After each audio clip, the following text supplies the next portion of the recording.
Hello students, I hope सब बहुत अच्छे से हैं। आज हम आपके सामने केमिस्ट्री क्लास 9th केमिस्ट्री का फर्स्ट चैप्टर लेके आए हैं जिसका नाम है मैटर इन अ सराउंडिंग्स। देखिए, ये जो नाम है मैटर, ये सुनने में आपने सुना होगा, कई सालों से आप सुनते आ रहे होंगे। तो आज हम अपनी डिस्कशन उसी बेस पे शुरू करते हैं जो हमें ऑलरेडी पता है। जब हम अपने आसपास नज़र दौड़ाते हैं तो हमें कई तरह की चीज़ें दिखाई पड़ती हैं। जैसे जिन क्लासेस में हम बैठते हैं उन क्लासेस की दीवारें होती हैं, उन क्लासेस में डोर्स लगे होते हैं, उन क्लासेस में जिन बेंचेस के ऊपर हम बैठते हैं हम उनको टच कर सकते हैं, फील कर सकते हैं। जो खाना हम खाते हैं उसका एक टेस्ट होता है, उसकी एक स्मेल होती है, हम उसे टच भी कर सकते हैं, फील भी कर सकते हैं। जो कपड़े हम डालते हैं उसकी एक फील होती है, वो स्मूथ हो सकते हैं, रफ़ हो सकते हैं, कई बार कपड़ों की ओडर या स्मेल भी हो सकती है। जिन गाड़ियों में हम घूमते हैं, जिन बाइक्स को हम चलाते हैं, जिन साइकिल्स को हम चलाते हैं, हम उनको टच कर सकते हैं, फील कर सकते हैं, देख सकते हैं। तो ये सब चीज़ें, क्या ये सब चीज़ें अपनी नेचर में अलग अलग है? मतलब क्या एक बाइसाइकिल का मटेरियल, जिस भी चीज़ की वो बनी हुई है बाइसाइकिल, उसका मटेरियल जो है, क्या वो अपनी बेसिक नेचर में जिस बेंच के ऊपर हम बैठते हैं उस बेंच के मटेरियल से डिफरेंट है? तो ये सब सवाल, इस तरह के सवाल कि क्या दुनिया में जितनी तरह की चीज़ें हैं उतने तरह के ही उनके बनाने वाले मटेरियल होने चाहिए? क्या ये ज़रूरी है कि अगर आपके पास बेंच है और आपके पास बाइसाइकिल है और आपके पास कार है और आप दीवारों के भीतर जा रहे हैं, रूम्स के अंदर जा रहे हैं, तो क्या उनकी बेसिक जो प्रॉपर्टीज़ हैं वो हर एक की अलग अलग हों? क्या ये ज़रूरी है? इन सब सवालों ने फिलोसफर्स को, थिंकर्स को हर एक समय में तंग किया है या उनके मन में ये सवाल उभरे हैं। इन सवालों का जवाब देने के लिए एक बात सोची गई कि पहले तो हम इन सब चीज़ों को नाम दें जो हमें ये आसपास दिखती हैं, जिनका हम इस्तेमाल करते हैं, जिनका एक स्मेल हो सकता है, देखने में रंग हो सकता है, जिनका एक फील हो सकता है। इन सब चीज़ों को कहा गया मैटर। तो मैटर का बेसिक मतलब क्या है?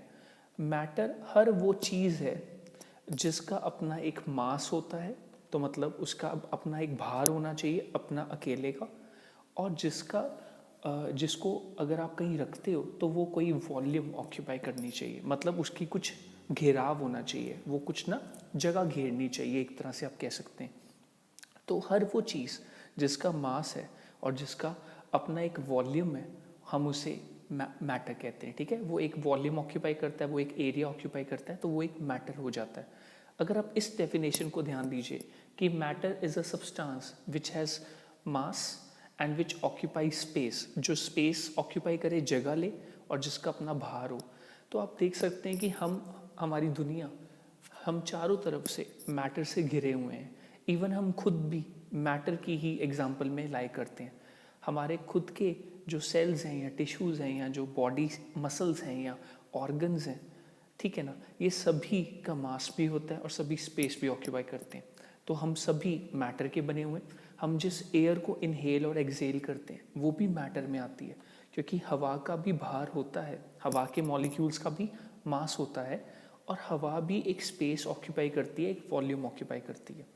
तो हम मैटर से घिरे हुए हैं, ना सिर्फ घिरे हुए हैं बल्कि हमारे अंदर बाहर आता जाता श्वास भी मैटर की ही एग्जाम्पल है। हमारे अंदर जो ब्लड है, जो सेल्स हैं, वो सभी मैटर के मटेरियल से ही इंटरेक्ट करते हैं। हमारे सेल्स को अलग अलग मिनरल्स चाहिए, जैसे calcium mineral, sodium mineral, potassium mineral, chlorine mineral, ये सभी मिनरल्स मैटर की एग्जाम्पल आते हैं। तो इसलिए इस चैप्टर का नाम है मैटर इन आर सराउंडिंग्स। तो यूजुअली हम इस चैप्टर में उस मैटर के, क्योंकि हम केमिस्ट्री में ये चैप्टर पढ़ रहे हैं, तो हम उस मैटर के बारे में पढ़ेंगे जो हमारे शरीरों से बाहर होता है, ठीक है, यूजुअली। बट एक जगह जाके हम देख सकते हैं, हमने सेल चैप्टर में पढ़ा कि ऑस्मोसिस हो सकता है, ठीक है ना। तो मैटर का एक्सचेंज पॉसिबल है, वो हमारे शरीरों के बाहर भी होता है और शरीर के अंदर भी होता है। चलिए शुरू करते हैं। तो सबसे पहले मैटर का जो मतलब है, everything in this universe is made up of material called matter. Matter का डेफिनेशन मैंने आपको बताया, मैटर इज अ सब्सटेंस और anything which has mass and which occupy space. अब मैटर की मैंने आपसे अभी एक सवाल पूछा था कि लोगों के मन में ये क्वेश्चन उठता रहा, जितनी तरह की चीज़ें हम देखते हैं क्या उनको बनाने वाला मैटर अलग अलग है, और अगर वो अलग अलग है तो क्या उसकी प्रॉपर्टीज़ उसको अलग बनाती हैं कि प्रॉपर्टीज सिमिलर होती हैं। तो कुछ प्रॉपर्टीज़ हर मैटर, हर मटेरियल के अंदर पाई गई है। मैं आपको एक बात बता दूं कि मैटर जो होता है, जो सब्सटेंसेस आप टच करते हो, देखते हो या नहीं भी देखते बट फील कर सकते हो, जैसे हवा होती है, वो भी मैटर का एग्जांपल है। उसको हम देख नहीं सकते बट महसूस कर सकते हैं। उन सब के सबसे स्मॉलेस्ट पार्टिकल्स उनके मॉलिक्यूल्स हो सकते हैं, ठीक है ना।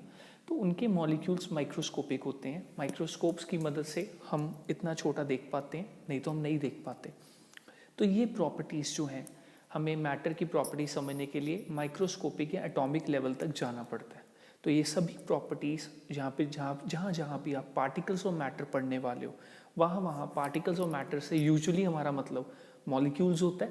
बट कई बार हम ब्रॉडर टर्म्स में दो ड्रॉप्स, जैसे एक लिक्विड की दो ड्रॉप्स हैं, उनको भी दो पार्टिकल्स कह सकते हैं। सो बेसिकली पार्टिकल्स का मतलब है वो चीज़ें जिनको जोड़ के वो मैटर बना हुआ है।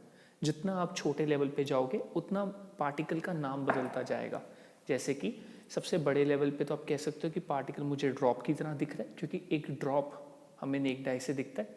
उसके बाद में आप कह सकते हो कि वो पार्टिकल सेल्स का बना हुआ है। उसके बाद में आप कह सकते हो कि वो मॉलिक्यूल्स का बना हुआ है। और भी अगर जूम इन करोगे और भी माइक्रोस्कोपिक लेवल पे जाना चाहोगे तो आप कह सकते हो वो एटम्स का बना हुआ है। तो पार्टिकल्स का मतलब इस बात पे डिपेंड करता है कि आप किस लेवल पे देख रहे हो। यूजुअली पार्टिकल्स का मतलब उनके मॉलिक्यूल्स होता है। चलिए शुरू करते हैं। तो कुछ प्रॉपर्टीज हर पार्टिकल्स ऑफ मैटर में कॉमन होती हैं। Matter is anything which occupies space and has mass. Every matter is a collection of a lot of tiny particles. So आप कोई बड़ा मटेरियल देख लीजिए, छोटा मटेरियल देख लीजिए, आपको अगर वो नेक्ड आई से दिख रहा है तो इसका ये मतलब है कि वो और भी छोटे छोटे पार्टिकल्स का बना होगा, जिन्हें हम उनके मॉलिक्यूल्स कह सकते हैं। Particles of matter are continuously moving. आपको एक बेंच रेस्ट पे लगता है जिस पे आप बैठे हुए हो, बट आपको ये शायद मालूम ना हो कि उस बेंच के अंदर जो पार्टिकल्स हैं उस बेंच को बनाने वाले, वो उतना रेस्ट पे नहीं है, वो कॉन्टीन्यूसली जिगल कर रहे हैं। जिगल करने का मतलब है एक दूसरे के पास पास तो हैं बट वाइब्रेट कर रहे हैं बड़ी फास्ट, बहुत तेज़ी से वाइब्रेशंस में है। वाइब्रेशंस का मतलब होता है टू एंड फ्रो मोशन होना। जैसे एक स्प्रिंग वाइब्रेट करता है, कुछ वैसे ही। जैसे एक गिटार की स्ट्रिंग वाइब्रेट करती है, कुछ वैसे ही। तो मैटर के पार्टिकल्स कभी भी रुकते नहीं हैं, चाहे मैटर आपको रुका हुआ दिखाई पड़े। पार्टिकल्स हमेशा एक कांस्टेंट वाइब्रेटरी जिगलिंग में होते हैं, वाइब्रेटरी मोशन में होते हैं। Physical nature of matter. Matter की फिजिकल नेचर का मतलब होता है कि मैटर जो होता है उसके पार्टिकल्स या मैटर खुद देखने में कैसा है, मतलब बाहरी नेचर। फिजिकल शब्द का मतलब है बाहर से देखने पे, और केमिकल शब्द का मतलब है हम उसकी अंदर वाली प्रॉपर्टीज़ और उसके रिएक्शंस को समझते हैं। खैर हमने यहाँ पे केमिकल प्रॉपर्टीज़ की बात नहीं करनी, हम फिजिकल प्रॉपर्टीज़ पे ही फोकस्ड हैं अभी। तो बहुत इंपॉर्टेंट प्रॉपर्टीज़ है। फिजिकल नेचर है मैटर की। The particles of matter are very very small. इसके लिए इंग्लिश में शब्द हम यूज़ करेंगे टाइनी। पार्टिकल्स ऑफ मैटर इतने छोटे होते हैं कि वो माइक्रोस्कोपिक होते हैं। कई बार तो स्ट्रॉन्गेस्ट माइक्रोस्कोप से भी हम उन पार्टिकल्स को नहीं देख पाते। बट मैं आपको एक एक्सपेरिमेंट बताऊंगा जिससे आप इस बात को प्रूव कर सकते हो कि मैटर बहुत छोटे छोटे पार्टिकल्स का बना होता है। और उसके बाद मैं आपको एक और बात बताऊंगा कि पहले जो लोग थे वो ये सोचते थे कि अगर हमारे पास एक मटेरियल है, जैसे कि मान लो आपने ग्लास में पानी लिया, तो पानी आपने ग्लास के टिप तक भर दिया। तो पहले के लोग ये सोचते थे कि टिप से लेके बॉटम तक जो पानी है वो एक सिंगल पार्टिकल है, एक सिंगल बड़ा पार्टिकल जिसको आप ऐसे देख सकते हो। तो कैसे ये बात गलत साबित हुई कि वो पानी जो आपको ग्लास में दिख रहा है वो एक पार्टिकल नहीं है, बल्कि वो करोड़ों अरबों छोटे छोटे वाटर पार्टिकल्स, वाटर मॉलिक्यूल्स का एक समूह है, एक ग्रुप है। ये बात कैसे सामने आई मैं आपको वो भी एक्सपेरिमेंटली बताऊंगा। तो सबसे पहले हम इस एक्सपेरिमेंट को कैसे करेंगे ये प्रूव करने के लिए कि पार्टिकल्स जो मैटर के होते हैं वो बहुत ही छोटे होते हैं। तो मान लीजिए मैं आपको एक बात बताता हूँ, हमारे एक त्यौहार से जुड़ा हुआ है। इंडिया में एक त्यौहार बहुत खुशी से मनाया जाता है, हर्षोल्लास से मनाया जाता है, जिसे हम होली कहते हैं। होली के त्यौहार में अक्सर हम बाल्टियों में पानी लेके रंग घोलते हैं और फिर उसको अपने जो फ्रेंड्स होते हैं, फैमिली मेम्बर्स होते हैं, उनके साथ होली मिलके खेलते हैं उस रंग वाले पानी के साथ। अब मान लीजिए एक ऐसा ही होली का मौका है और उस होली में हमारे पास रंग बहुत लिमिटेड है, ठीक है, मार्केट में दुकानें बंद है, वैसे भी लॉकडाउन चल रहा है, तो मान लीजिए नया रंग नहीं मिला और होली खेलनी हमें, हमारे पास एक ही पैकेट है रंग का। अब हमने उस एक पैकेट को पहले एक बाल्टी पानी में घोल दिया, तो उससे रंग बहुत गूढ़ा चढ़ा, बहुत डार्क रंग आ गया, बहुत बढ़िया। बट हमारे पास जो फैमिली मेम्बर्स हैं उनके लिए कम से कम 5 बाल्टी रंग वाला पानी चाहिए खेलने के लिए, एक बाल्टी से कम कम हो जाएगा हमें, बट रंग नहीं है हमारे पास। तो हम क्या करेंगे, हम एक और बाल्टी लाएंगे, उसमें पानी भरेंगे और पहली बाल्टी में से थोड़ा सा रंग वाला पानी उसमें घोल देंगे। उससे क्या होगा, दूसरी बाल्टी में भी रंग आने लग पड़ेगा। ऐसा होता है हमारे साथ, होता है कि नहीं होता बच्चों, आप सोचो, विजुलाइज करो, होता है ऐसा, बिल्कुल होता है। अच्छा, पर हमें तो 5 बाल्टियाँ चाहिए, तो हम क्या कर रहे हैं, फिर एक और बाल्टी लेके आते हैं और अब जो दूसरी बाल्टी में रंग वाला पानी बन गया था उससे एक मग पानी लेके हमने तीसरी बाल्टी में डाल दिया। इसी तरह से मैंने हर पिछली बाल्टी में से एक जग या एक मग पानी, रंग वाला पानी लेके नई बाल्टी के, भरी हुई बाल्टी के पानी में, साफ पानी में डाल दिया, ताकि उसमें भी रंग का टच आ जाए, उसमें भी रंग आ जाए।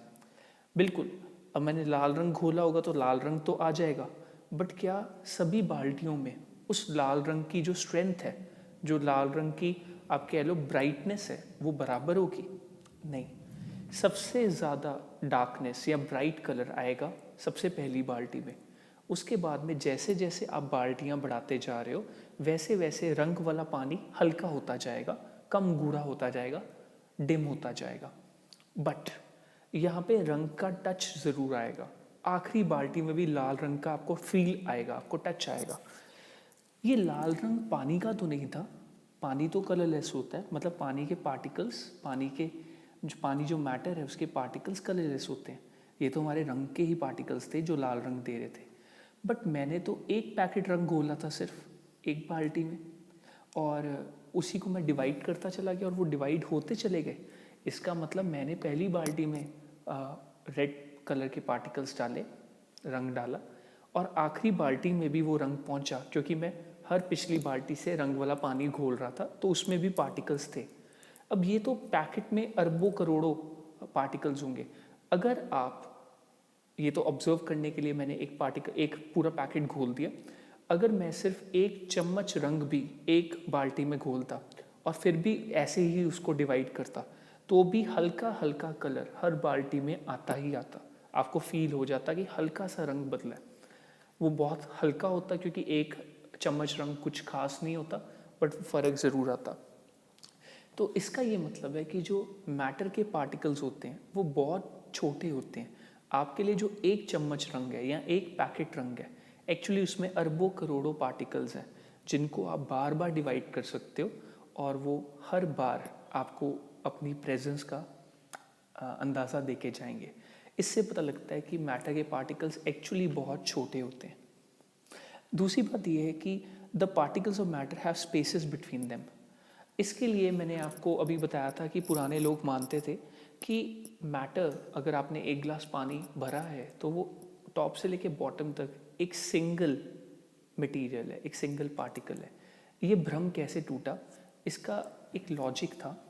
मान लीजिए कि मैं एक गिलास पानी में थोड़ा, एक गिलास से थोड़ा सा कम ले लेते हैं ताकि कुछ इसमें मिक्स करना है तो बाहर ना गिरे, उसमें हम एक चम्मच चीनी घोलते हैं, ठीक है। अब अगर पुराने लोग सही थे तो उनकी ये बात कि पानी तो एक सिंगल पार्टिकल है, तो इसका मतलब एक सिंगल पार्टिकल में तो कोई गैप नहीं होगा, तो वो जो एक चम्मच चीनी हमने घोली है वो पानी के ऊपर या पानी के नीचे एक लेयर बना लेनी चाहिए। डिपेंड अपॉन, अगर आपने पानी के ऊपर चीनी डाल दी है तो वो पानी के ऊपर लेयर बना ले, क्योंकि पानी तो एक सिंगल पार्टिकल है। बट क्या एक्चुअली ऐसा होता है? अगर आप पानी में चीनी घोलो तो ना सिर्फ वो ऊपर लेयर भी नहीं बनाती, बल्कि वो चीनी धीरे धीरे पानी में डिज़ोल्व हो जाती है और गायब हो जाती है। क्या इसका ये मतलब नहीं है कि कहीं ना कहीं पानी के पार्टिकल्स के बीच में खाली जगहें हैं जिनमें चीनी के पार्टिकल्स जाके सेटल हो गए हैं? देखिए, चीनी वाला पानी मिठास ज़रूर देता है, बट चीनी हमें दिखाई नहीं पड़ती और ना ही उसको घोलने पे पानी का लेवल बढ़ता है। इसका तो यही मतलब है कि ऑलरेडी पानी ने जितनी स्पेस ली हुई थी उतनी उसी स्पेस के अंदर चीनी के पार्टिकल्स भी एडजस्ट हो गए। बट ऐसा तभी मुमकिन है अगर पानी के पार्टिकल्स के बीच में गैप्स थे। तो इससे हमें पता लगता है कि particles of matter have very small but they have spaces between them. Next property के लिए, नेक्स्ट नेचर के लिए particles of matter are continuously moving. मैं आपको दो एग्जांपल दे सकता हूँ। सबसे पहले एग्जांपल हम देते हैं जो बहुत इजी है समझना, गैसेस की एग्जांपल।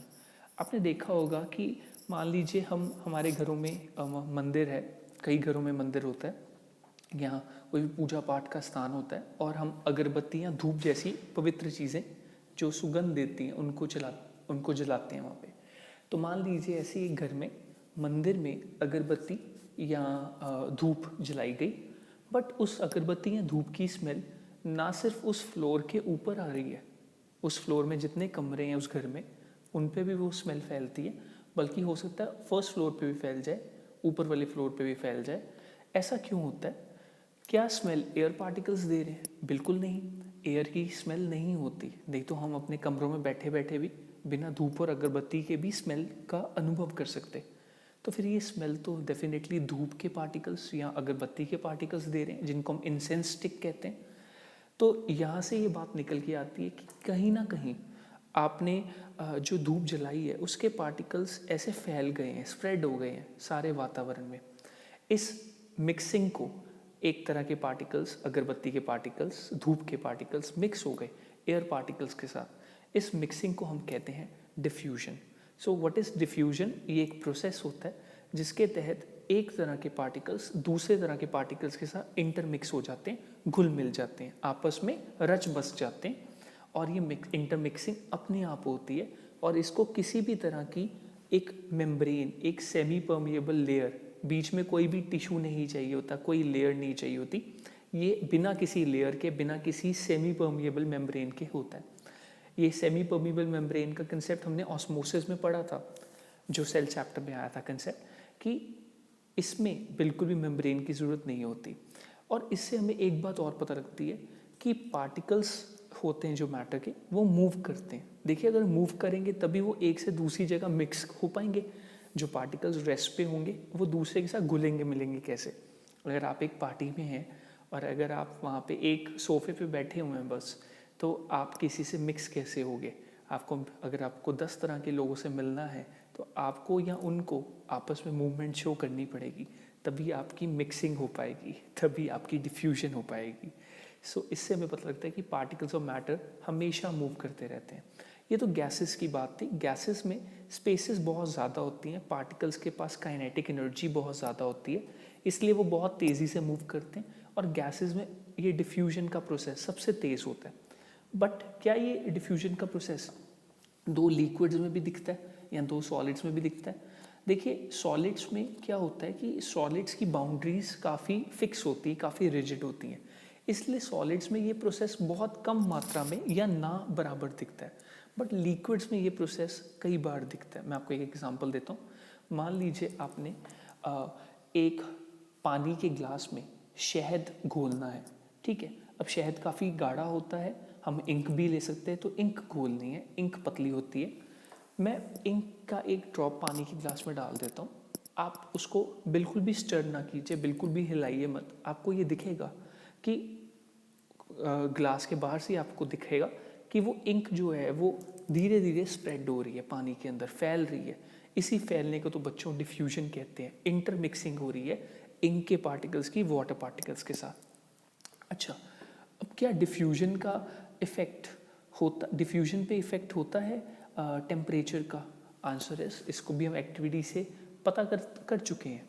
अगर आपके पास 2 ग्लासेस में पानी है, एक ग्लास में ठंडा पानी है, दूसरे ग्लास में गर्म पानी है, और आप दोनों ग्लासेस में एक ही टाइम पे इंक का एक एक ड्रॉप डालते हो, तो आप देखेंगे कि जिस ग्लास में गर्म पानी होगा उसमें इंक ज़्यादा तेज़ी से और ज़्यादा ईजिली डिज़ोल्व हो जाएगी, डिफ्यूज़ हो जाएगी।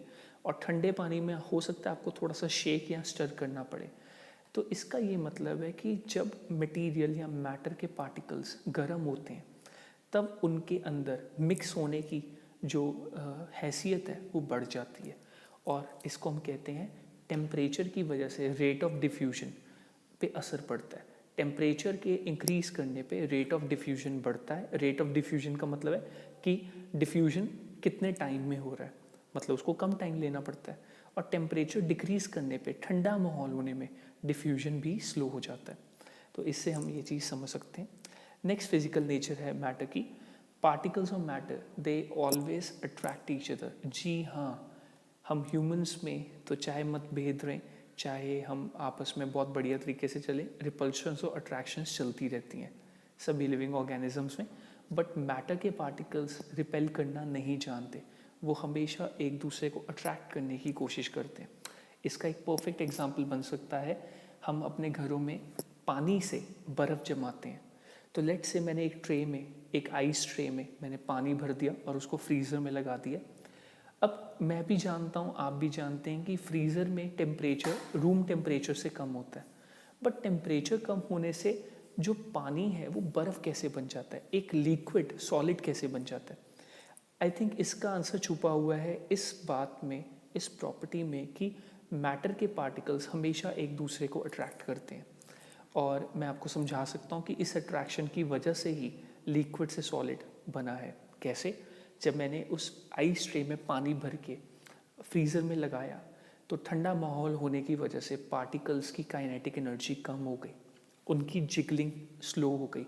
अब पार्टिकल्स वाइब्रेट कर रहे हैं बट बहुत धीरे धीरे से। नतीजा, जब उनकी मूवमेंट कम हो गई है, देखिए मैं कह रहा हूँ कम हुई है, ख़त्म नहीं हुई, मूवमेंट ख़त्म नहीं हुई, इस टेम्परेचर पे कम हुई है।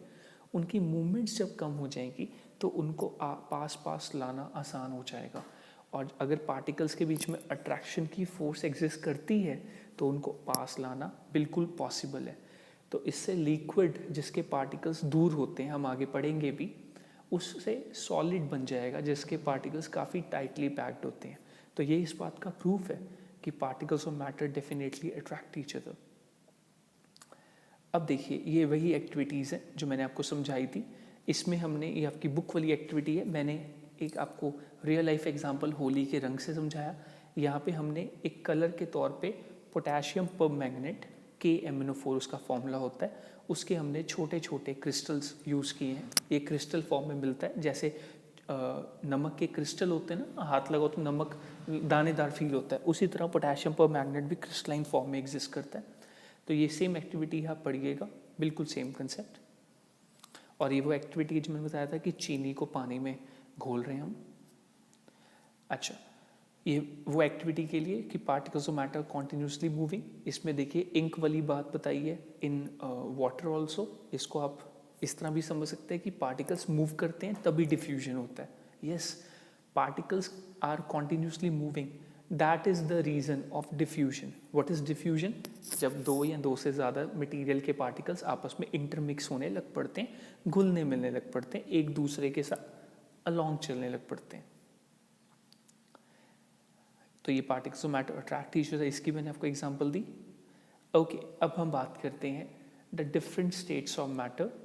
अब देखिए, स्टेट्स ऑफ मैटर का मतलब मैटर के पास कोई राज्य नहीं है। जैसे हमारे पंजाब, हरियाणा, हिमाचल प्रदेश, अलग अलग राज्य हैं हमारे इंडिया में, हमारे एक ही कंट्री में अलग अलग स्टेट्स हैं।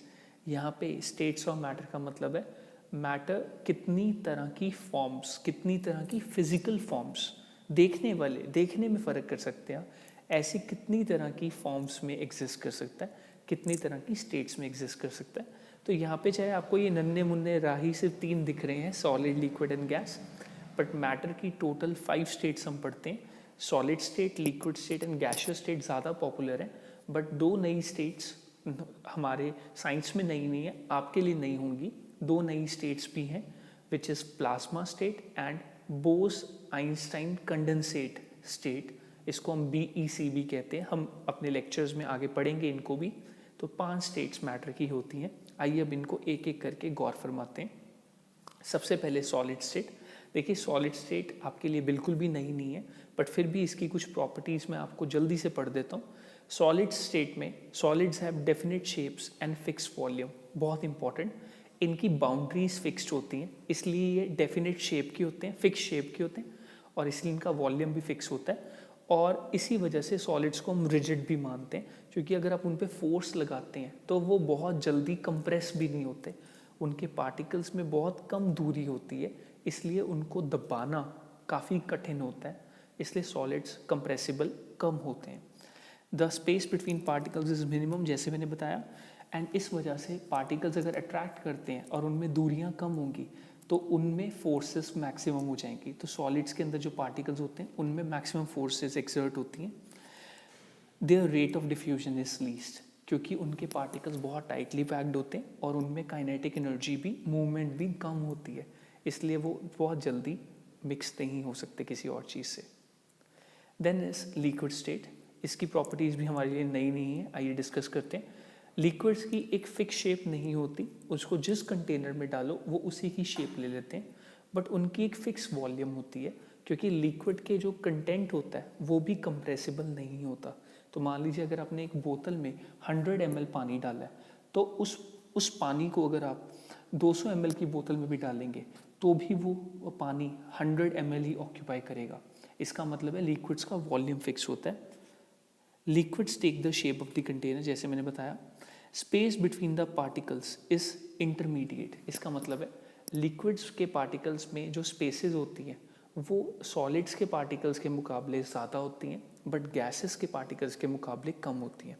इसी वजह से इनकी फोर्स ऑफ अट्रैक्शन भी दोनों के बीच में लाई करती है।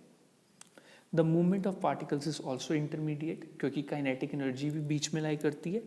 ये बहुत कम कंप्रेसिबल होते हैं, सॉलिड्स के मुकाबले थोड़े से कंप्रेसिबल होते हैं, बट गैसेस के मुकाबले काफ़ी कम।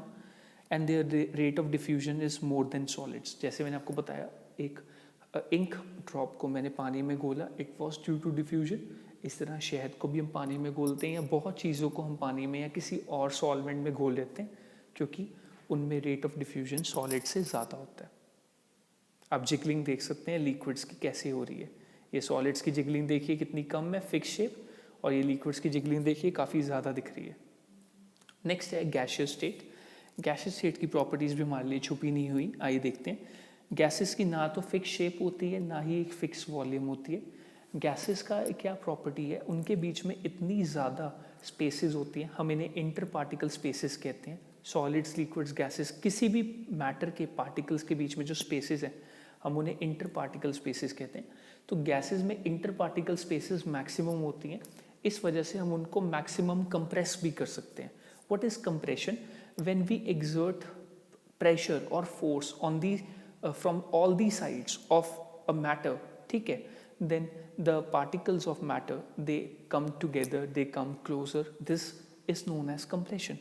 तो gases are maximum most compressible, right, and उनके बीच की स्पेसेस भी मैक्सिमम होती हैं, इस वजह से उनके बीच की फोर्सेस मिनिमम होती हैं, क्योंकि जितने दो पार्टिकल्स दूर होंगे उनको अट्रैक्ट करना एक दूसरे को उतना मुश्किल रहेगा।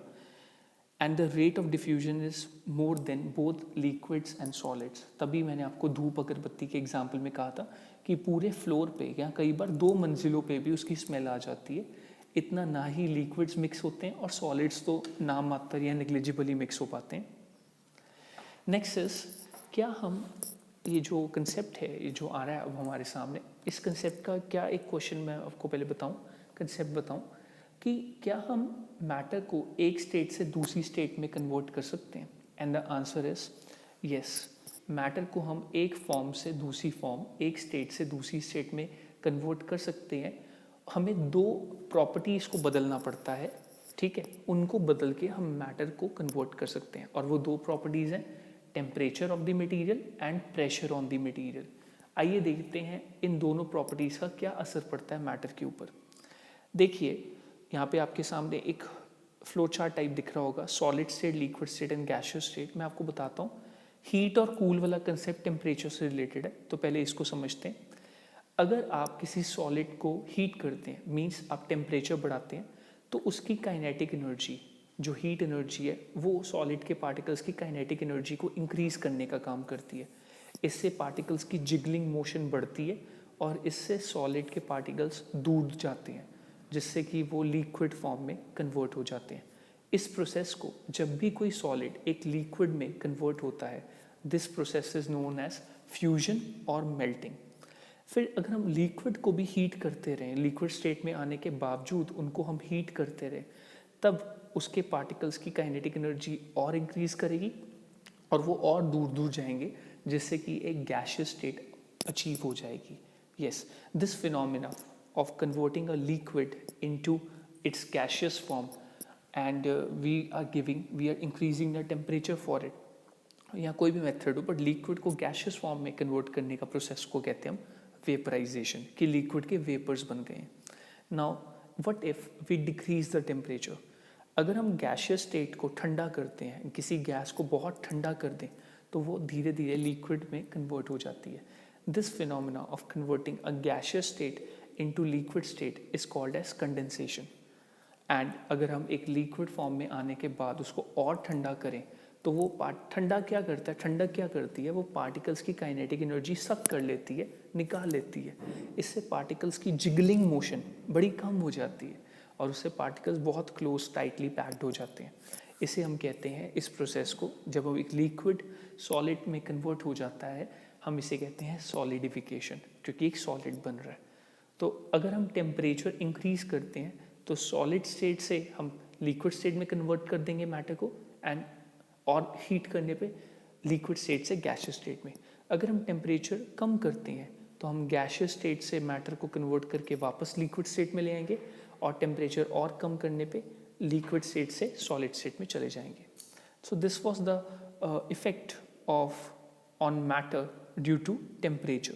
ठीक है, आप नीचे देख सकते हैं ice water and boiling water में आप देखिए कि आइस के पार्टिकल्स कितना टाइटली पैक्ड हैं, देन वाटर के पार्टिकल्स थोड़ा सा अपार्ट हैं, बॉइलिंग वाटर के पार्टिकल्स में मोशन और वाइब्रेशन और बढ़ गई हैं. और जब वाटर बॉयल होकर स्टीम बनाता है तो आप देख सकते हैं उतने ही एरिया में कितने कम पार्टिकल्स होते हैं, क्योंकि स्टीम के पास मैक्सिमम एनर्जी होती है, ये हीट एनर्जी स्टीम में मैक्सिमम फॉर्म में स्टोर हो जाती है. और इसी वजह से अगर हम पे किसी पे भी अनफॉर्चुनेटली अगर कभी स्टीम का इफेक्ट हुआ हो, स्टीम गिरी हो, यस, बॉइलिंग वाटर से ज़्यादा नुकसान करती है वो, क्योंकि उसके पास ज़्यादा एनर्जी ट्रैप्ड होती है बॉइलिंग वाटर के मुकाबले. इसका रीज़न हम आगे भी पढ़ेंगे कि ऐसा क्यों होता है. सो दिस वॉज मेल्टिंग, मैंने आपको बताया मेल्टिंग के बारे में. एंड अभी मैं लेटर इंटू फ्यूजन पे आऊँगा. ये सब प्रोसेसेस हैं, प्रेशर की बात आगे आएगी. चलिए हम पहले इसको समझ लेते हैं.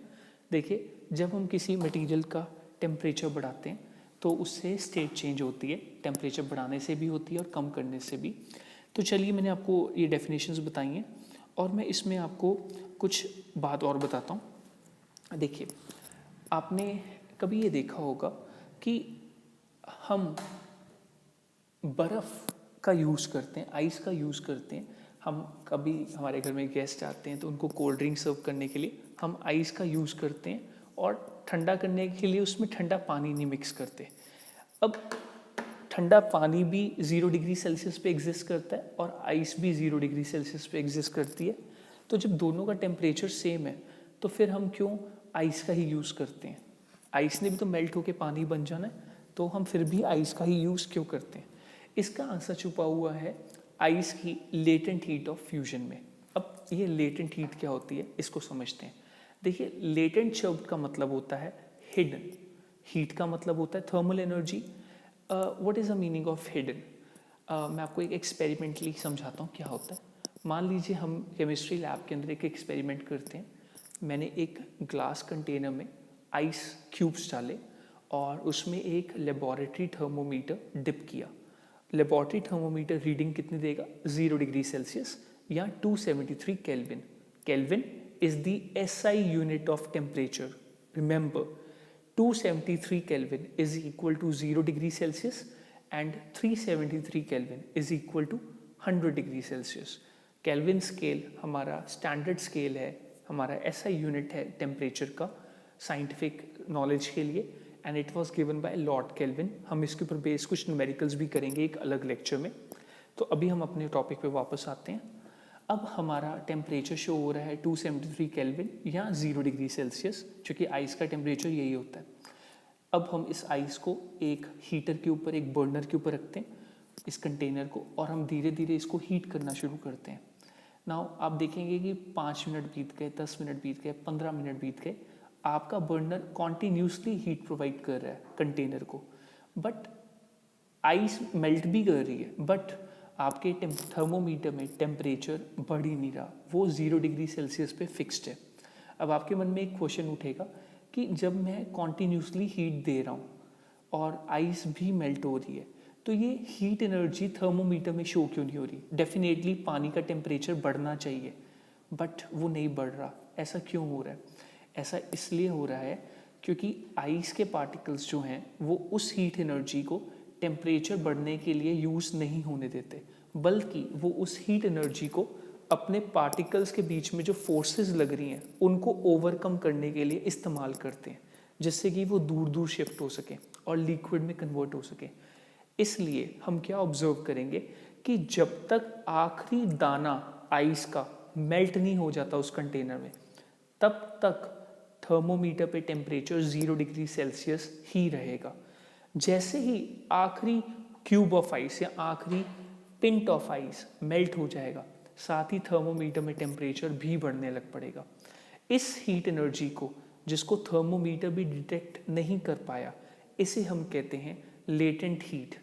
और क्योंकि हम यहाँ पे फ्यूजन कर रहे हैं, means melting of something, melting of ice हो रही है यहाँ पे, तो हम इस हीट एनर्जी को लेटेंट हीट ऑफ फ्यूजन कहते हैं। लेटेंट हीट ऑफ फ्यूजन का डेफिनेशन क्या कहता है?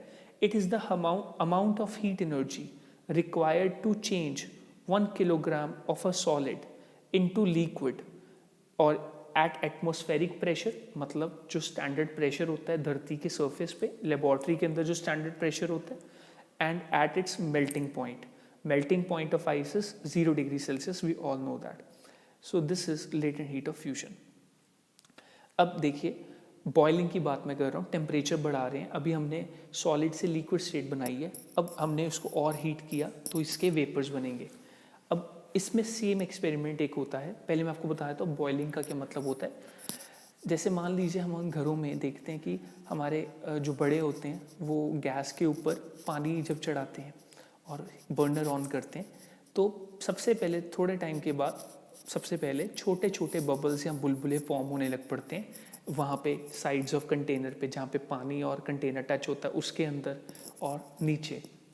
धीरे धीरे आप देखेंगे थोड़े थोड़े बड़े बुलबुले बन रहे हैं और उसके बाद इतने बड़े बड़े बुलबुले कॉन्टीन्यूसली बनने लग पड़ते हैं कि वो सरफेस तक आते हैं। दिस इज़, मेरे प्यारे बच्चों, the process of boiling. Boiling is a phenomena which happens inside the liquid. ठीक है, इसको हम कहते हैं in the bulk. So boiling is a bulk phenomena.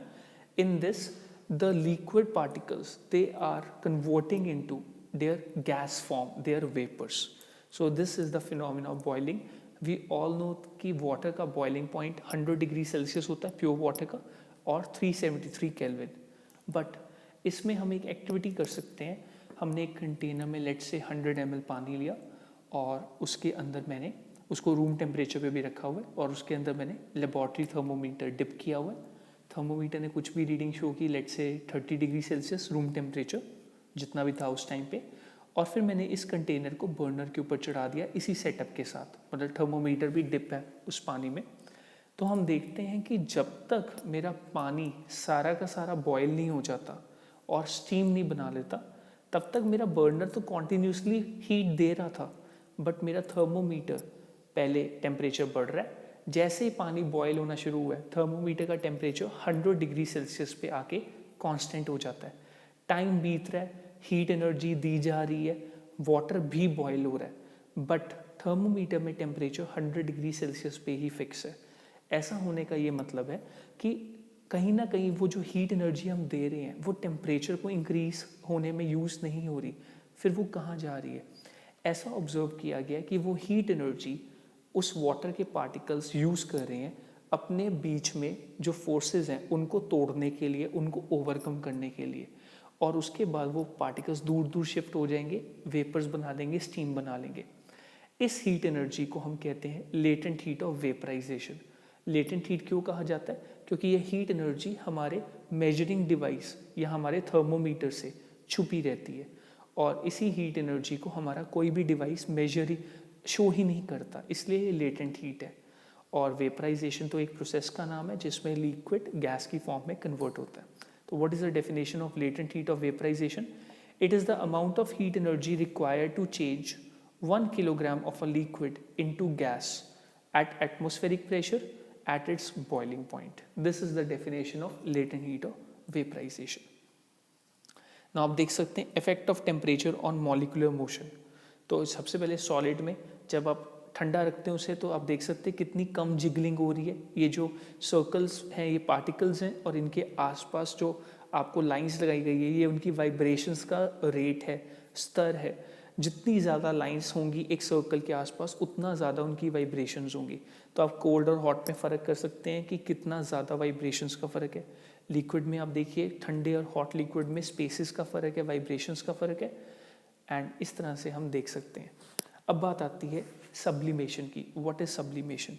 मेरे प्यारे बच्चों, सब्लिमेशन एक प्रोसेस है जिसमें एक सॉलिड को अगर हम गर्म करते हैं तो वो बिना लिक्विड स्टेट में आए सीधा ही गैशियस स्टेट में कन्वर्ट हो जाता है। सो सब्लिमेशन प्रोसेस में सॉलिड स्टेट से गैशियस स्टेट डायरेक्टली आ जाती है, लिक्विड स्टेट कभी नहीं आती। इसके लिए एक्सपेरिमेंट आपके सामने, हमने नीचे एक चाइना डिश ली है और उसके ऊपर एक फनल को उल्टा करके रखा है। चाइना डिश के अंदर हमने कुछ मिक्सचर डाले थे एमोनियम क्लोराइड के, ठीक है, और हमने उसको हीट करना शुरू किया और ऊपर से फनल को कॉटन प्लग के साथ बंद कर दिया। क्या होगा, जैसे ही आप एमोनियम क्लोराइड को हीट करोगे उसके वेपर्स फॉर्म होंगे और वो फनल में ऊपर वाले लेवल पे जाने लगेंगे, क्योंकि गर्म चीज़ हमेशा हल्की होती है, वो ऊपर जाती है। बट ऊपर जाते जाते जैसे ये देखिए हम चाइना डिश से ऊपर जा रहे हैं तो टेम्परेचर जो है वो उतना नहीं है जितना नीचे है, टेम्परेचर कम होता जा रहा है क्योंकि हम नीचे बर्नर से ज़्यादा दूर आ रहे हैं। इसलिए ऊपर का टेम्परेचर कम होगा, नीचे का टेम्परेचर ज़्यादा होगा। नतीजा, वो जो एमोनियम क्लोराइड के वेपर्स हैं वो ऊपर कॉटन की वजह से बाहर नहीं निकल पाएंगे और उनको वहाँ पे ठंडे टेम्परेचर में कंडेंस होना पड़ेगा। तो वो वापस से अपनी पाउडर्ड फॉर्म में आ जाएंगे और फनल के आसपास चिपक जाएंगे। फिर हम उनको बाद में किसी चीज़ के साथ, स्पैटुला के साथ निकाल लेंगे। बट यहाँ पे लिक्विड स्टेट कभी देखने को नहीं मिलती, इसलिए हम कहते हैं कि एमोनियम क्लोराइड एक सब्लिमेबल सब्सटेंस है क्योंकि वो डायरेक्टली वेपर्स में कन्वर्ट हो जाता है हीट होने पे। इसी का एक और एग्जांपल है हमारे घरों में यूज़ होने वाली ओडोनिल। आपने देखा होगा कि जब सर्दियों के कपड़े संभालते हैं हमारे घर वाले, तब उनके अंदर, उनकी तह के अंदर नैप्थलीन बॉल्स या ओडोनिल की गोलियां डाल देते हैं। बट जब हम अगली बार उनको निकालते हैं तो बीच में कोई गीलापन का असर नहीं होता, थोड़ी देर के बाद भी जब भी वो ख़त्म हो रहे गीलापन नहीं दिखता और नैप्थलीन बॉल्स भी जा चुके होते हैं। इसका मतलब वो वेपर्स बन गए हैं, बट उन्होंने कोई भी लिक्विड का ट्रेस नहीं छोड़ा। वो इसलिए क्योंकि नैप्थलीन भी एक सब्लिमेबल सब्सटेंस है। एक और एग्जांपल मैं देता हूँ जो हमारी पूजा पाठ में यूज़ होता है, कैम्फर। आपने कई बार देखा होगा जोत जलाने के लिए, आरती करने के लिए हम प्लेट में एक वाइट कलर का क्यूब होता है उसको जलाते हैं, मार्केट से मिलता है, उसे मुश्कपूर कहते हैं या कैम्फर कहते हैं इंग्लिश में। वो भी एक सब्लिमेबल सब्सटेंस है। उसको भी जब हम जलाते हैं तो बिना किसी लिक्विड स्टेट में आए वो डायरेक्टली गैशियस स्टेट में कन्वर्ट हो जाता है, उसके वेपर्स बन जाते हैं। और बच्चों, सब्लिमेशन का मतलब ये भी होता है जब आप इस वेपर्स को ठंडा करोगे तो फिर से सीधा सॉलिड बनेगा, लिक्विड स्टेट कभी नहीं आती सब्लिमेशन में। तो सॉलिड से गैसियस सीधा कन्वर्ट होने को भी सब्लिमेशन कहा जाएगा और गैस से वापस सॉलिड में आने को भी सब्लिमेशन कहा जाएगा। ये एक डायग्राम आपके सामने है, inter conversion of the 3 states of matter. बच्चों, ये बहुत इंपॉर्टेंट डायग्राम है, इसको याद करके जाना, इसको बार बार प्रैक्टिस करना। इस डायग्राम में एरोस और उनके ऊपर लिखे प्रोसेसेस हैं। ये जो ब्लैक में देखिए, जो एलिप्स के अंदर ब्लू कलर के शेड में लिखे हुए हैं वो स्टेट्स ऑफ मैटर हैं, और जो एरोस के ऊपर लिखे हुए ब्लैक पेन से वो हैं इनके प्रोसेसेस। तो मैं आपको ऑलरेडी ये बता चुका हूँ कि अगर आप एक सॉलिड को गैस में कन्वर्ट करते हैं डायरेक्टली तो उस प्रोसेस को सब्लिमेशन कहते हैं, एंड गैस से सॉलिड को भी सब्लिमेशन कहते हैं। सॉलिड से लिक्विड में कन्वर्ट होने के प्रोसेस को फ्यूजन कहते हैं, लिक्विड से वापस सॉलिड बनने के प्रोसेस को सॉलिडिफिकेशन कहते हैं, लिक्विड से गैस बनने के प्रोसेस को हम वेपराइजेशन कहते हैं, एंड गैस से वापस लिक्विड बनने के प्रोसेस को हम कंडेंसेशन कहते हैं। तो ये सब processes, inter conversion of states of matter, बहुत ही इंपॉर्टेंट प्रोसेस है बच्चों। अब हम आगे बढ़ते हैं। प्रेशर का इफेक्ट क्या होता है गैसेस पे? देखिए, अभी तक हमने टेम्परेचर का इफेक्ट ही पढ़ा है, हम टेम्परेचर को ही बदल बदल के देख रहे थे कि क्या इफेक्ट होता है। अब हम देखते हैं प्रेशर का इफेक्ट क्या होता है। तो मेरे प्यारे बच्चों देखिए, स्टेट्स ऑफ मैटर एक बात पे डिपेंड करती हैं कि पार्टिकल्स, उनके पार्टिकल्स में कितना गैप है। आप ये समझिए कि जब पार्टिकल्स में गैप मैक्सिमम होगा तब वो गैसियस स्टेट में होते हैं, जब उनमें गैप कम हो जाता है बट बिल्कुल सबसे कम नहीं होता तब वो लिक्विड स्टेट होती है, और जब उनमें गैप मिनिमम हो जाता है तब वो सॉलिड स्टेट होती है। तो मेरे प्यारे बच्चों, अगर आप किसी गैस पे प्रेशर इंक्रीज करोगे, ये आपके सामने जैसे है कि पिस्टन है, ये पिस्टन मटेरियल है, एरोस का मतलब हम नीचे को प्रेशर लगा रहे हैं। मान लीजिए किसी गैस पे हम प्रेशर बढ़ाते हैं तो गैस के पार्टिकल्स एक दूसरे के नज़दीक आ जाएंगे, हम उस गैस को प्रेशर बढ़ा के लिक्विड बना देंगे। हाँ, अगर हम उस लिक्विड को और प्रेशराइज करेंगे तो वो एक सॉलिड भी बन सकता है। और इसी तरह से यूजुअली लिक्विड से सॉलिड अचीव करना मुश्किल रहता है, बट गैस से लिक्विड और लिक्विड से सॉलिड हम प्रेशर, सिर्फ प्रेशर के ऊपर अचीव कर लेते हैं। नहीं तो हमें टेम्परेचर का भी यूज़ करना पड़ता है अगर हमें सॉलिड स्टेट तक जाना है। बट कंसेप्ट वही है, अगर आप लिक्विड के ऊपर प्रेशर कम करने लग पड़ो तो वो वापस गैसियस स्टेट में आ जाएगा। तो कहने का ये मतलब है कि प्रेशर बढ़ाने से गैस से लिक्विड और लिक्विड से सॉलिड बनता है, और प्रेशर कम करने से लिक्विड से वापस सॉलिड से वापस लिक्विड और लिक्विड से वापस गैस बनती है। हमारे घरों में जो एलपीजी सिलेंडर्स होते हैं, लिक्विफाइड पेट्रोलियम गैस, अगर आप कभी घर में सिलेंडर आता है उसको थोड़ा सा हिला के देखना, जब वो स्टोव के साथ नहीं लगा हुआ अलग से जब पड़ा होता है उसको हिला के देखना, आपको ऐसा फील होगा उसमें एक लिक्विड भरा हुआ है, जैसे लिक्विड खिलने की आवाज़ आएगी। बट हम तो बोलते हैं कि उसमें एलपीजी गैस है। बेटा वो इसलिए होता है क्योंकि उसके अंदर गैस भरी तो हुई है बट उसको बहुत कंप्रेस किया हुआ है, बहुत प्रेशर लगा के लिक्विड बनाया हुआ है, तभी उसका नाम लिक्विफाइड पेट्रोलियम गैस है। मैं यहाँ पे आपको एक चीज़ और बोनस नॉलेज देता हूँ। आपने ये देखा होगा कि एलपीजी की जब लीकेज होती है तो उससे बड़ी गंदी सी स्मेल निकलती है, बड़ी तीखी पंजेंट स्मेल। तो हमारे जो सिलेंडर्स हैं, क्या एलपीजी गैस की स्मेल ही ऐसी होती है कि उसमें कुछ मिक्स किया जाता है? बेटा उसमें एक केमिकल सब्सटेंस मिक्स किया जाता है जिसे हम मरकैप्टेन कहते हैं, और इस सब्सटेंस की वजह से ही जब एलपीजी की लीकेज होती है तो हमें दूर बैठे भी झट से पता लग जाता है कि गैस कहीं लीक हो रही है। ऐसा इसलिए किया जाता है बच्चे, ताकि प्रिकॉशन ली जा सके, क्योंकि अगर एलपीजी की स्मेल नॉन रिकग्नाइजेबल होती है या बड़ी बिल्कुल ओडरलेस होती है, तो अगर एलपीजी की लीकेज हुई तो हमें कभी पता ही नहीं लगेगा कि कोई गैस लीक हो रही है अगर आवाज़ ना आए तो, विच इज़ वेरी डेंजरस। आपको पता ही है ये कितना डेंजरस हो सकता है। तो ताकि आसपास के लोगों को झट से पता लग जाए कि कहीं पे एलपीजी गैस लीक हो रही है, तो मैन्युफैक्चरर्स इसके अंदर वो केमिकल मिक्स करते हैं ताकि कि टाइम रहते प्रिकॉशन ली जा सके, सिलेंडर को बाहर रखा जा सके, बिल्कुल स्टोव तब ना जलाया जाए, और लोग जो है गैस के निकलने का इंतज़ार करें ताकि कि फिर से वापस काम कर सके। यहाँ पे बच्चों मैं आपको एक और चीज़ बड़ी बताता हूँ, आपने शायद ड्राई आइस का नाम सुना होगा।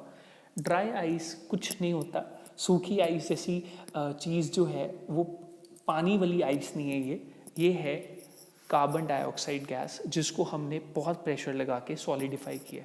जी हाँ, हम कार्बन डाइऑक्साइड गैस से बर्फ़ बना सकते हैं, बस फ़र्क ये होगा कि वो बर्फ़ जो है उसको आप जैसे ही टेबल पे रखोगे तो वो कुछ भी गीला नहीं करेगी, बल्कि वो इमीडिएटली धुएं में बदल के कार्बन डाइऑक्साइड में वापस तब्दील हो जाएगी। इसी को हम ड्राई आइस कहते हैं। अब एक प्रोसेस आता है बच्चों इवेपोरेशन का। इवेपोरेशन का प्रोसेस क्या है मैं आपको बताता हूँ। अभी आपने मुझसे बॉइलिंग का प्रोसेस समझा था। बॉइलिंग के प्रोसेस में हमने ये देखा कि हमें बहुत हीट करनी पड़ती है और उस लिक्विड को बॉइलिंग पॉइंट तक लेके जाना पड़ता है, तब उसके बुलबुले बनने लगते हैं। बट मेरे को एक बात बताइए, हमें ये तो पता है कि लिक्विड से जैसे पानी के वेपर्स बनते हैं फिर पानी उड़ जाता है, पर मैं आपसे सवाल पूछता हूँ, मान लीजिए एक क्लास लगी हुई है, एक क्लास में किसी बच्चे से पानी गिर जाता है, पानी की बोतल से पानी फर्श पे गिर जाता है या टेबल पे गिर जाता है। हम थोड़े देर के बाद देखते हैं तो वो पानी वहाँ पे नहीं होता। अब मुझे आप बताइए, क्या उस फर्श या टेबल का टेम्परेचर 100 डिग्री सेल्सियस पहुँचा होगा कभी, जो पानी सारा का सारा वेपर बन गया? कभी पॉसिबल ही नहीं है कि एक कमरे के अंदर टेम्परेचर 100 डिग्री सेल्सियस ऐसे ही पहुँच जाए, नेचुरल टेम्परेचर, हम सब तो मारे जाएंगे। तो फिर यहाँ पे कौन सा प्रोसेस हो रहा है? ऐसा देखा गया है कि एक और प्रोसेस है जिससे लिक्विड वेपर्स में कन्वर्ट होता है। तो बॉइलिंग अकेला प्रोसेस नहीं है, बल्कि एक प्रोसेस और है, और उस प्रोसेस का नाम है इवेपोरेशन। इवेपोरेशन का एक बड़ा अच्छा मैं आपको बात बताता हूँ। इवेपोरेशन जो है वो किसी भी टेम्परेचर पे हो सकता है और वो टेम्परेचर बॉइलिंग पॉइंट से नीचे होता है। यही यहाँ पे हुआ बच्चों। हमारे कमरे का टेम्परेचर, क्लासरूम का टेम्परेचर हो सकता है 40 डिग्री सेल्सियस हो। 40 डिग्री सेल्सियस पे बॉइलिंग नहीं हो सकती, बट इवेपोरेशन हुई होगी, तभी सारा का सारा जो पानी है वो वेपर बन गया। और बच्चों इवेपोरेशन कैसे होता है मैं आपको ये भी समझाता हूँ। इवेपोरेशन क्या होता है, जो पार्टिकल्स होते हैं मैटर के, देखिए एक मैटर के अंदर, जैसे मान लीजिए आपने पानी भरा हुआ है, ठीक है, एक ग्लास में, उस ग्लास के अंदर पानी के करोड़ों अरबों पार्टिकल्स होंगे, मॉलिक्यूल्स होंगे, बट सबके पास बराबर काइनेटिक एनर्जी नहीं होती। कुछ पार्टिकल्स बहुत अच्छी नींद लेके आए होते हैं तो उनके पास ज़्यादा काइनेटिक एनर्जी होती है, कुछ पार्टिकल्स के पास कम काइनेटिक एनर्जी होती है। अब जो पार्टिकल्स के पास ज़्यादा काइनेटिक एनर्जी होती है वो नीचे वाले लेवल से, पानी के नीचे वाले लेवल से ऊपर आने की कोशिश करेंगे। उनको ज़्यादा एनर्जी है तो वो लिक्विड से गैस बनना चाहते हैं, पर जब वो सरफेस पे आते हैं तो वो देखते हैं कि ऊपर से जो हवा है वो भी आगे से दबाव बनाए हुए है, वो उनको हवा में नहीं आने देंगे। जैसे कि उनके बीच में एक जंग छिड़ी हुई है कि हवा के पार्टिकल्स कहते हैं कि तुम पानी हो, तुम पानी के पार्टिकल हो, तुम हम में नहीं आ सकते, तुम पीछे रहो। बट वो पार्टिकल्स के पास, पानी के पार्टिकल्स के पास, कुछ के पास ज़्यादा एनर्जी है और वो कहते हैं नहीं हम तो ऊपर आके रहेंगे। तो वो पार्टिकल्स क्या करते हैं, वो सरफेस पर से ही आसपास के पार्टिकल जिनके पास कम एनर्जी होती है उनसे एनर्जी खींचते हैं, एब्जॉर्ब कर लेते हैं, और फिर उनकी एनर्जी इतनी बढ़ जाती है कि वो वेपर्स में कन्वर्ट हो जाते हैं। बट जब वो आसपास के पार्टिकल्स से एनर्जी खींच लेते हैं तो बाकी पार्टिकल्स का एनर्जी कम हो गई है। कम एनर्जी मतलब उनका टेम्परेचर रिड्यूस हो गया। तो जब जब इवेपोरेशन होती है, ये प्रोसेस होता है, सरफेस, जिस सरफेस से इवेपोरेशन हो रही है उसका टेम्परेचर हमेशा कम हो जाता है। तो एक बात याद रखिए बच्चों, इवेपोरेशन में हमेशा बॉइलिंग पॉइंट से नीचे काम होता है, वेपर्स में कन्वर्ट होता है लिक्विड, और इवेपोरेशन में हमेशा जो एंड रिजल्ट है वो कूलिंग ऑफ द सरफेस होता है, कूलिंग ऑफ द मटेरियल होता है। जबकि बॉइलिंग में एंड रिजल्ट गर्म करना होता है। बॉइलिंग में हम खुद गर्मी देते हैं, तो बॉइलिंग में हीटेड एक प्रोसेस है, और बॉइलिंग बड़ा फास्ट प्रोसेस है। आप पानी को, आप 100 ml वाटर को within 2 minutes 5 minutes boil कर सकते हो, बट इवेपोरेशन एक स्लो प्रोसेस है। आपको 100 ml पानी इवेपोरेट करने के लिए बहुत पापड़ बेलने पड़ते हैं, बहुत सारे फैक्टर्स का ध्यान रखना पड़ता है, तब भी वो होने में आधा घंटा, 1 घंटा, 2 घंटे गर्मी के मौसम में भी ले लेगा। तो देखते हैं, the change of liquid into vapour at any temperature below its boiling point is called evaporation. It is a surface phenomena, मतलब ये सर्फेस के ऊपर होता है। Particles from the surface gain enough energy to overcome the forces of attraction and change to vapour state.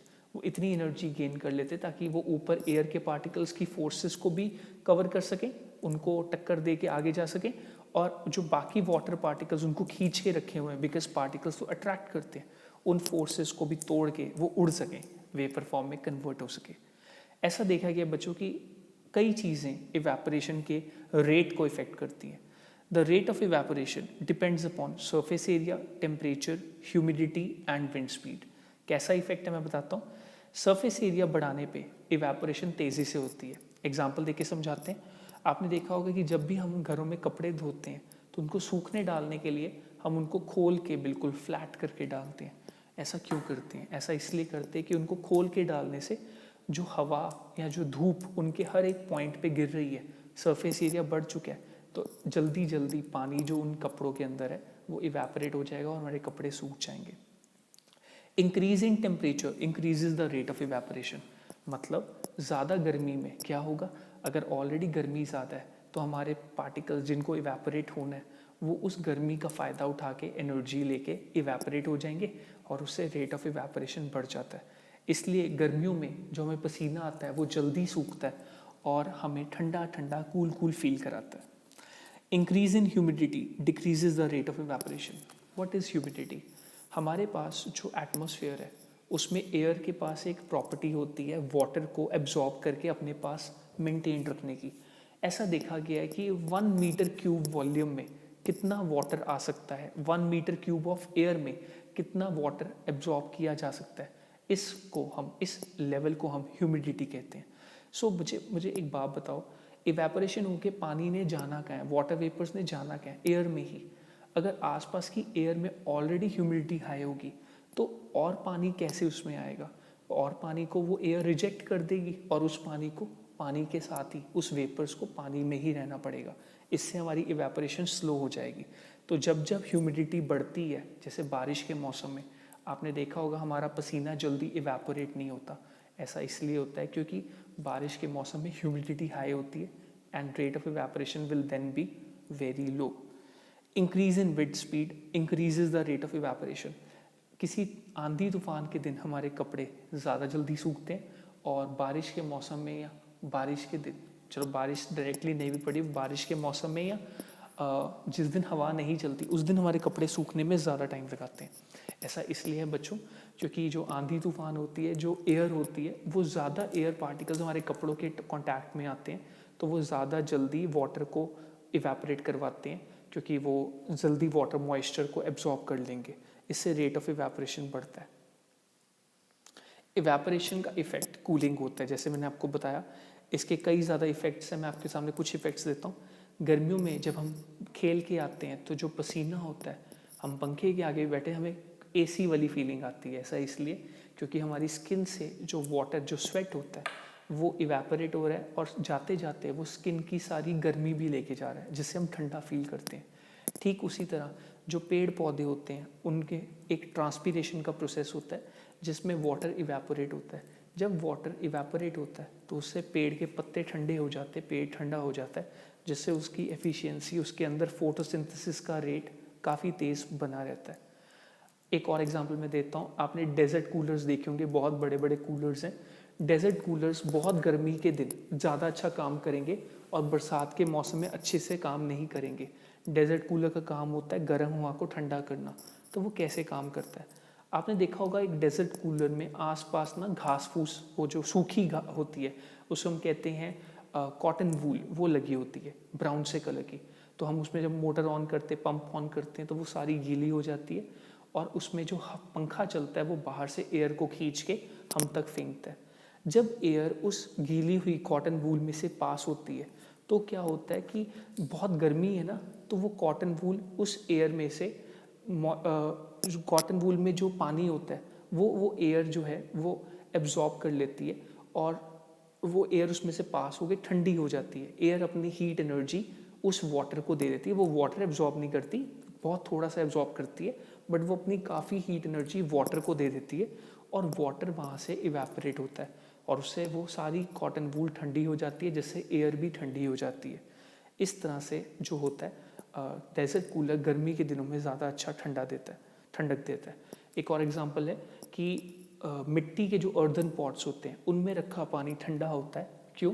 ऐसा इसलिए क्योंकि earthen pots का जो बाहरी जो होता है सरफेस, उस पर बहुत छोटे छोटे पोर्स होते हैं, तो पानी अक्सर उन पोर्स से थोड़ा थोड़ा बाहर सरफेस पे रहता है। गर्मी के दिनों में वो पानी जब इवेपोरेट होता है तो वो उसके सरफेस को, मिट्टी के घड़े को ठंडा कर जाता है, जिससे अंदर रखा पानी भी ठंडा होता है। और एक और एग्जांपल है कि कुत्ते गर्मियों में ख़ास तौर पे डॉग्स अपनी जो टंग होती है उसको बाहर निकाल के क्यों काफ़ी देर बैठे रहते हैं, ऐसे जीभ बाहर निकाल के बैठे रहते हैं। ऐसा इसलिए है क्योंकि जो टंग होती है बच्चों, उस पर सलाइवा है और जब वो जीभ बाहर निकालते तो हवा के कांटेक्ट में आती है, इवेपोरेशन होता है, इससे कुत्तों का बॉडी टेम्परेचर कम हो जाता है।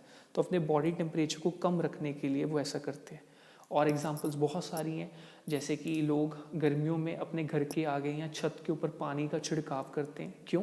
क्योंकि जब पानी, धूप उसको कांटेक्ट में आएगी तो पानी इवेपोरेट होगा, जिससे कि हमारी जो छत है या हमारे घर का जो बरांडा है वो ठंडा हो जाएगा और ठंडी ठंडी हवा फिर हमें बहुत सुकून देगी। तो ये सब है इवेपोरेशन के इफ़ेक्ट्स। इसके अलावा मैं 2 स्टेट्स की बात और करना चाहता हूँ, plasma state of matter and Bose Einstein condensate. देखिए बच्चों, प्लाज्मा स्टेट में क्या होता है, मैटर को जब हम मैटर के अंदर इलेक्ट्रिसिटी पास कर दें, मैटर को बहुत एनर्जी दे दें, मतलब गैशियस फॉर्म से भी ज़्यादा एनर्जी दे दें, तो मैटर के पार्टिकल्स आयोनाइज हो जाते हैं। वो अपने पॉजिटिव नेगेटिव चार्जेस अलग कर लेते हैं, इससे वो आयोनाइज पार्टिकल्स बन जाते हैं। इन पार्टिकल्स के पास इतनी ज़्यादा एनर्जी होती है कि वो फ्लैशेस, लाइट पैदा कर सकते हैं। आपने प्लाज्मा स्क्रीन टीवीज़ के बारे में सुना या देखा होगा, उनके अंदर इसी 4th स्टेट ऑफ मैटर का इस्तेमाल होता है। प्लाज्मा वो ही एनर्जी का लेवल है जो स्टार्स के अंदर भी मौजूद है। स्टार्स क्यों इतना ब्राइटली फ्लैश करते हैं, इतना ब्राइट लाइट देते हैं, क्योंकि वो प्लाज्मा है उनके कोर के अंदर। और जो पांचवा स्टेट है वो एक मैनमेड स्टेट है, बोस आइंस्टाइन कंडेंसेट। बेटा बोस आइंस्टाइन कंडेंसेट दो लोगों के नाम पे ये स्टेट का नाम दिया गया, Albert Einstein and Satyendranath Bose. Satyendranath Bose was an Indian scientist and Albert Einstein को तो आपने नाम सुना ही होगा। बेसिकली ये जो प्रोसेस था, जो ये बोस आइंस्टाइन कंडेंसेट का स्टेट है, ये सत्येंद्रनाथ बोस की थ्योरी पे था, उनकी बातों पे था। इसको एल्बर्ट आइंस्टाइन ने करेक्ट किया था, थोड़ा बढ़िया बनाया था, इसलिए दोनों का नाम इकट्ठे आता है। इस स्टेट ऑफ मैटर में क्या किया जाता है कि जो एक, मान लीजिए कोई गैस है, बहुत कम डेंसिटी वाली गैस को लिया जाता है और उसको बहुत ज़्यादा, मतलब बहुत कम डेंसिटी होनी चाहिए उसकी एयर के मुकाबले, और उसको बहुत ज़्यादा ठंडा कर दिया जाता है, तो वो गैस जो है वो एक नई स्टेट ऑफ मैटर में पहुंच जाती है। उसे हम बोस आइंस्टाइन कंडेंसेट कहते हैं। कंडेंसेशन का वैसे ही मतलब ठंडा करना होता है। सो आई होप बच्चों आपको ये चैप्टर काफ़ी मज़ेदार लगा होगा। इसके ऊपर एक वीडियो और बनेगा जिसमें हम कुछ और बातों का बारे में बात करेंगे, न्यूमेरिकल्स करेंगे। इस चैप्टर के अंदर थोड़े से बेसिक्स से न्यूमेरिकल्स हैं, वो भी हम उस वीडियो में करेंगे। Till then